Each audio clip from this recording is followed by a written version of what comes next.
we're going to be looking at a farm. It's actually a rare item farm, so we are not farming mats of any kind or any kind of like first aid or anything like that. Today we're going to be farming one singular item in the Blasted Lands. It's not hard to farm, and drop chance is actually pretty good, and for the amount it sells for, it's actually quite worth it.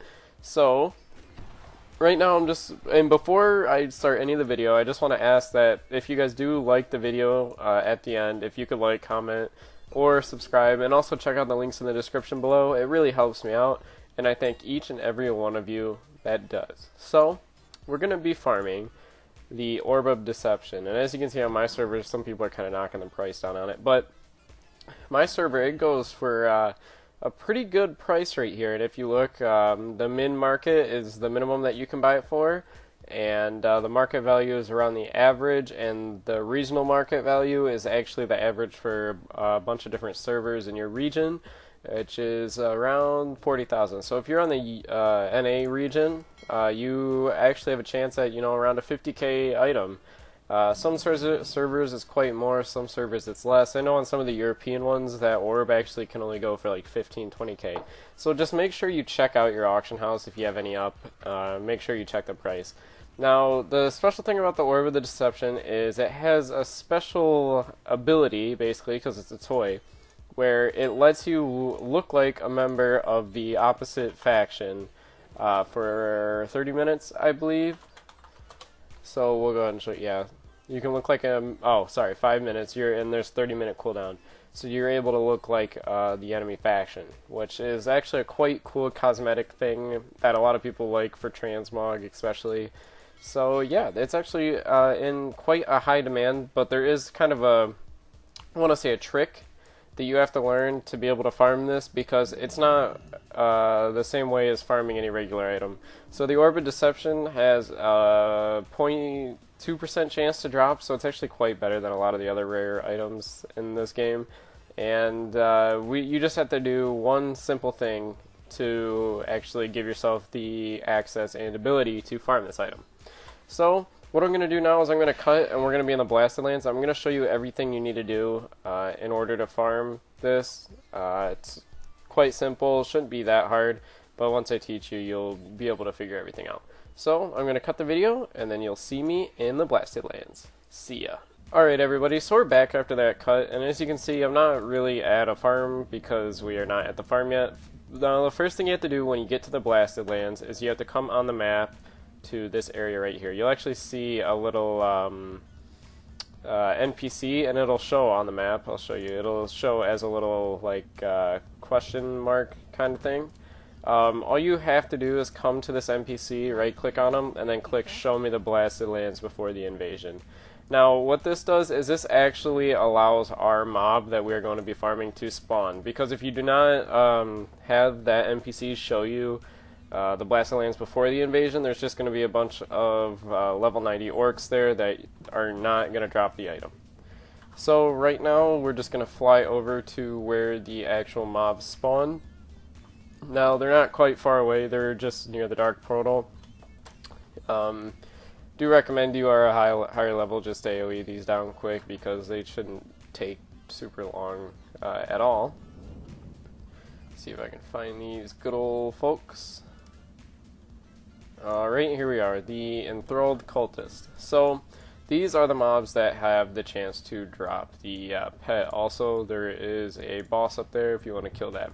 Now, back in the day, this farm used to be super popular just because of server hop. This mob was way easy to kill because, obviously with server hop you can just switch servers and just kill the mob over and over again. You can't really do that same thing anymore.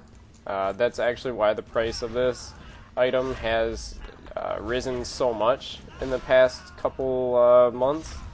Is after they kind of killed server hop, if you're not in a group, it kind of changed into this. And yes, I know I don't have automatic looting on, so there's always that one person that's going to yell at me.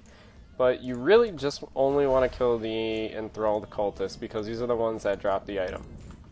The boss, maybe if you're just looking for a little fun, yeah, go ahead, I guess. I mean, I always kill it, so why not? Now, these are the only mobs that drop the item. So you have to make sure that you are not killing any mobs anywhere else. And this also kind of comes to my other point. These do take a little bit to respawn. So I posted a video yesterday about another farm in the Blasted Lands that is quite closer and quite easier to get items to drop off of. So I kind of recommend you do that if you do not want to wait on a respawn timer. But because the respawn timer is back in place, that is why the value of this item is going up so much.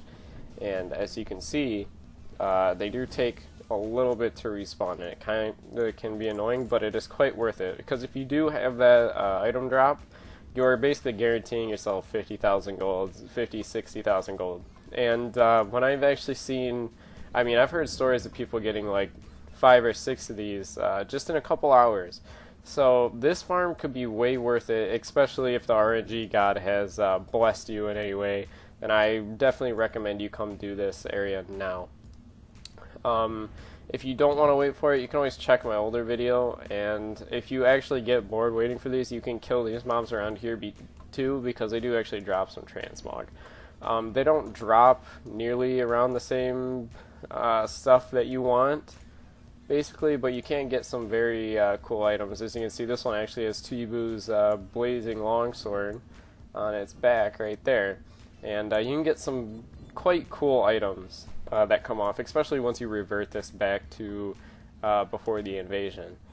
And that's really all I have on this farm. Now, my other video covers the farm that's near Netherguard Keep, but of course all the mobs switch. So normally while I'm just waiting for these people to respawn, as you can see, it can kind of quite be annoying as the boss even shows up before the other mobs do, is we can run back and we can farm those, or we can just farm the mobs in the area, which is normally what I'll do, because these mobs actually have a chance to drop some decent gear.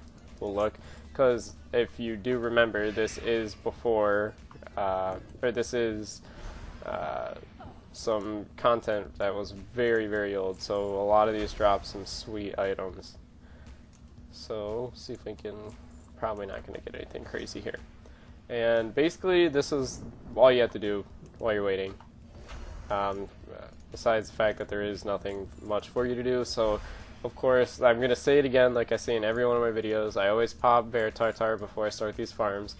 I obviously don't have it on right now, but I recommend you go ahead and get it. And if you need to see what it looks like, it's just like that.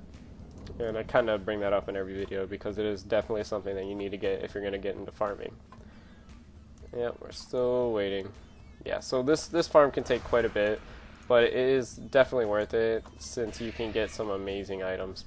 If you're a droid, that makes everything much easier. Farm is going to be much faster, and that's really all I have today for the farm itself. Now, if you did find this video interesting, I like that you just look down below, maybe click the subscribe button, or maybe even the sponsor button if you're on YouTube Gaming, if you want to do that. I know I have those enabled, and you get the sponsor button, and you can get all those perks, which is quite cool. And yeah, that's really all I have to say.